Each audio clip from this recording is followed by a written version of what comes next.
What's going on, everyone? So welcome to my latest video. This is a catch-up video where I talk about the TV shows that I've recently watched. I apologize in advance for not giving you guys more TV show reviews. In fact, I'll be quite frank with you guys. These three TV shows that I'll be talking about, I was originally going to do a review for each one, just a general overview of my thoughts. But then I started thinking about it, I'm like, I really don't have much thoughts about any of these three TV shows. So I'm just going to condense all three into a video. This will, of course, be spoiler-free, so you don't have to worry about any of that. In fact, I'm going to try to keep it as vague as possible, so that way, if you haven't seen these shows, you guys can check them out. But without further ado, guys, let's get started. So kicking things off, let's talk about Stranger Things, the final season. This was a show that I loved the first season. I thought season 2 to 4 had mixed results. Season 4 in particular was kind of rough in regards to how uneven it was. Don't get me wrong, there were some really good highs, but there was also a lot of lows. So I went into season 5 quite skeptical, and I'm happy to report that it was consistently solid. I thought the finale, which, by the way, I did see in theaters, I thought it was okay.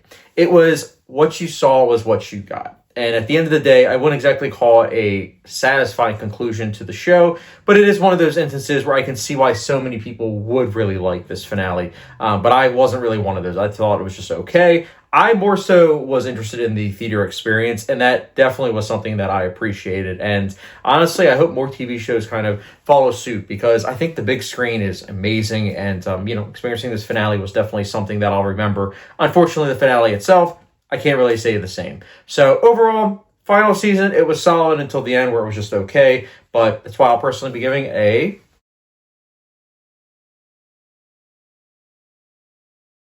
All right, next up we have Pluribus, which is directed, some episodes I believe, and created by Vince Gilligan, who is of course the creator of Breaking Bad and Better Call Saul. So that alone had me really excited for the show. It's also, without spoiling anything, a sci-fi kind of show, and it's very interesting. Like, that first episode had me hooked. I said to myself, wow, this is going to be really good. Each episode's going to get better and better, and each episode I thought was solid. I thought it was very well shot. I thought that the lead performance was really good. She did such a phenomenal job. I thought that the setting itself was also really good, and I also like the homage to certain throwback 1970s horror films. Again, I'm not going to say which ones, because that will kind of tip off what this is actually about. I did like some of the themes that were tackled, but I'll be honest, I can appreciate slow burn pacing in regards to like films. As you guys see, films are my bread and butter. But when it comes to TV shows, it can be kind of hit or miss. And I will say this, on first viewing,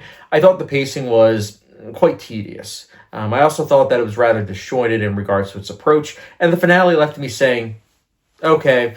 But again, this is first viewing. I'm the same person that said Mr. Robot season 1 was excellent and season 2 to 3 were just okay, and now that show is one of my favorites, if not my favorite of all time. So again, things can change, but as of right now, Pluribus, I thought as a whole was solid for season 1, and that's why I'll personally be giving it a...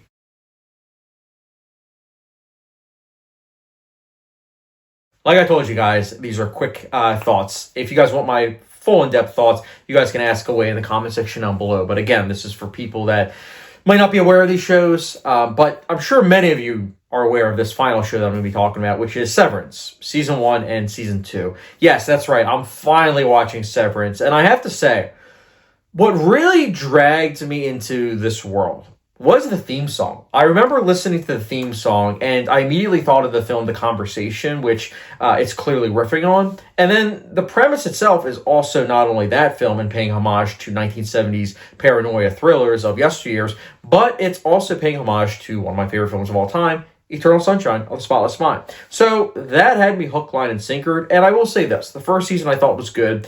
Season 2 I thought had its ups and downs. There were some episodes that were quite good, and then other episodes that I thought were solid. But one thing that was consistent was the filmmaking. I love the cinematography. It's a very sterile approach, which you would think that for someone like myself, it wouldn't really work. But with what the themes are tackling, with what the tone is going for, and the performances, it all comes together and it really comes to life. And it's very vibrant. So I really liked it. The production design is also good.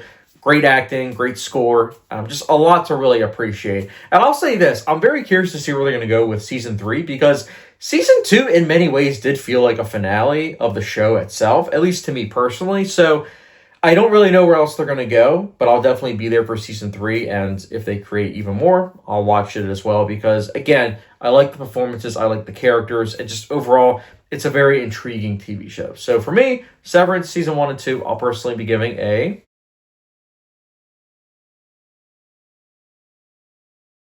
But yeah, guys, that is my quick thoughts on all 3 TV shows, which is, of course, Stranger Things Season 5, Pluribus Season 1, and then last but not least, Severance Season 1 and 2. Let me know your thoughts on these shows. Did you like them? Did you not? Any spoilers? Comment section down below. Let me know, and I'll be down to talk with you guys about it. But I appreciate you guys for watching. Don't forget subscription, notification bell, follow me down on Letterboxd, Patreon, and I will catch you guys later.